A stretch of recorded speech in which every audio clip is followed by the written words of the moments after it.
Tonight, for a change, we have decided to look back 60 years ago at the death of Marilyn Monroe.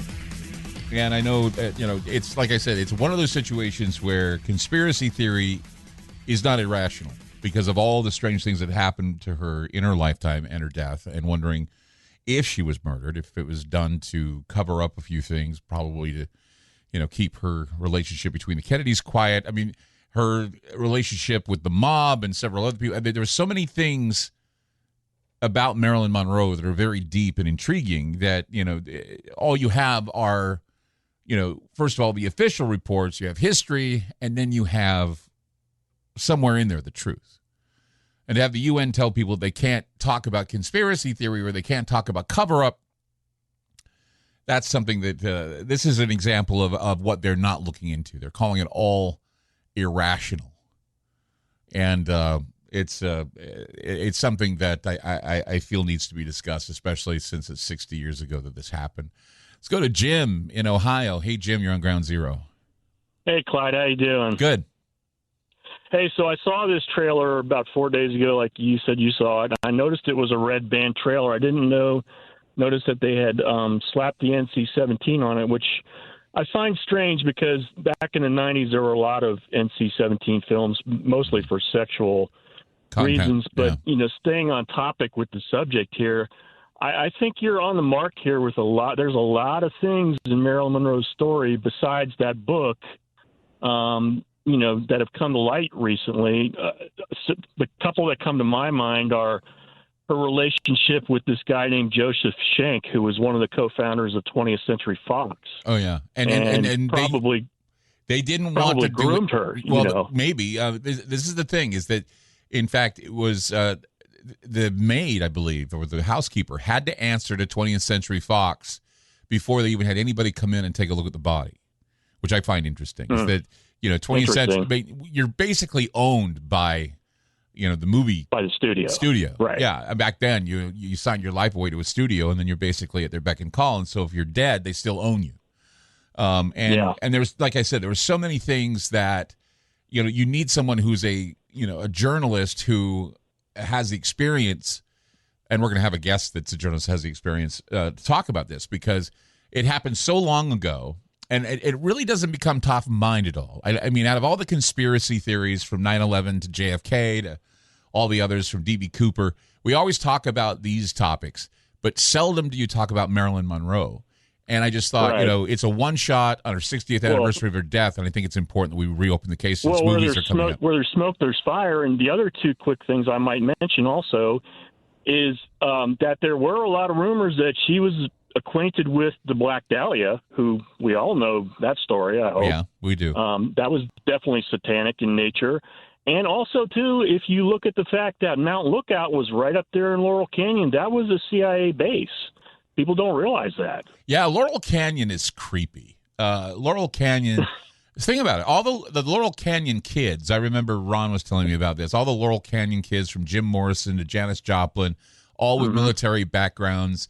Their kids were, their fathers and their mothers, and everybody worked in the military, and then they died at early ages. And then we have, again, the Laurel Canyon situation with Sharon Tate and the Manson family murders, Marilyn Monroe's death.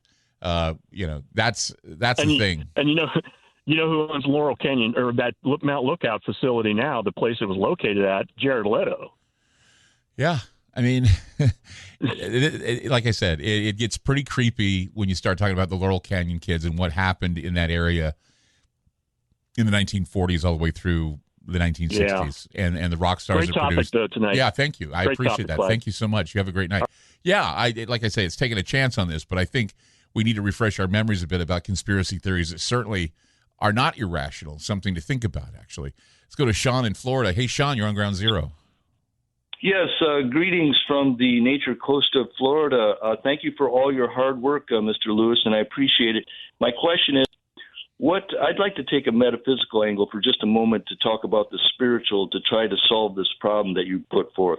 What do you think of the work of Andy Warhol in terms of his portrait that he did, the silkscreen, the iconic image that really transcends and brings her beauty on a universal level. Yeah, Andy, yeah. It was blue. It was called Blue Sage, Marilyn, I think, or something like that.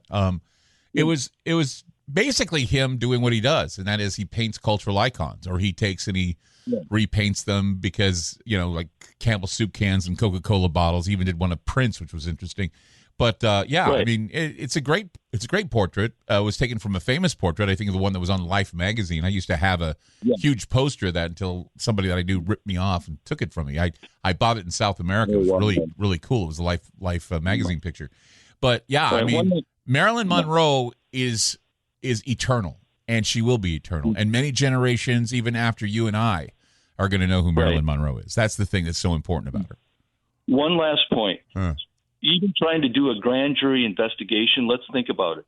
The people that might have done something to her that they shouldn't have, if they were in their 20s, 40s, they're probably dead at this point. So a grand jury investigation, what would it uncover? How would we find out about that? That's the problem. I don't think that they would do that because, I mean, you look at the big names that were behind what you call the I guess the spying on Marilyn Monroe. I mean maybe J. Edgar Hoover, he had his hands in this. The Kennedys had their hands in this. A number of people, Sam Giancana, Frank Sinatra. I could go down the list. Peter Lawford, Otash, the guy that was the private investigator that tried to get. I mean, Jimmy Hoffa. Even Jimmy Hoffa has a connection to the Marilyn Monroe death. So there are a lot. There are a lot of things, and I hope that we can cover all of it tonight with my guest because he has written 2 best-selling books about Marilyn Monroe's death, and there's so many connections that's why the conspiracy theory is even that much intriguing because of those connections. So, Sean, I hope you stay tuned for that. It's going to be great. Let's go to Tyler in California. Hey, Tyler, you're on Ground Zero. Hey, Clyde, how's it going? Good. So, one thing I always thought was interesting, and I can't put 100% validity to this, but I spent some time down at the Integratron, and I'm sure you know about George Van Tassel. Sure. Mm-hmm. And what he was doing with the Integratron. And it was told to me by the owners of that place who I had hung out with down there that Marilyn Monroe and George Van Tassel had the same coroner that did the autopsy on both of them. And there was some mystery behind his death as well, because whether or not he was onto something with the Integratron, I don't know. You know what I mean? But I always thought that was interesting. Yeah, well, I mean, a lot of figures, and again, going back to what we're going to be talking about in the next 2 hours, you look at every circumstance here, and one that I did not know about, and our guest Jay Margolis is going to talk about, I'm sure, people say that she was in Tahoe before her death. She was with Peter Lawford hanging out in Tahoe at Frank Sinatra's condo that was out there. So, I mean, so if she was out there, I mean, how fast would it have taken her to get to Brentwood to die that night? Or did she die there and they transported her body to Brentwood and put it there? I mean, that because they were saying that the ambulance that picked up Marilyn Monroe was gone for 6 hours, took the body away, and then brought it back for some reason. I mean, there's a lot of creepy little ends that need to be tied up tonight. Tonight, Jay Margolis is coming on. He's going to be talking about the best-selling author, probably the best of the best to talk about this, and he is the best of the best to talk about this. We're very grateful to have him on the program tonight on the 60th anniversary of Marilyn Monroe's death. You're going to learn something. I'm going to learn something because, like I say, it's been forever since I decided to go back and study Marilyn Monroe and her death. She died today, or was found dead today, August 4th, 1962, and very mysterious death, so much so that it lends itself to conspiracy thinking, conspiracy theory. There's nothing harmful in that. Tell that to the UN.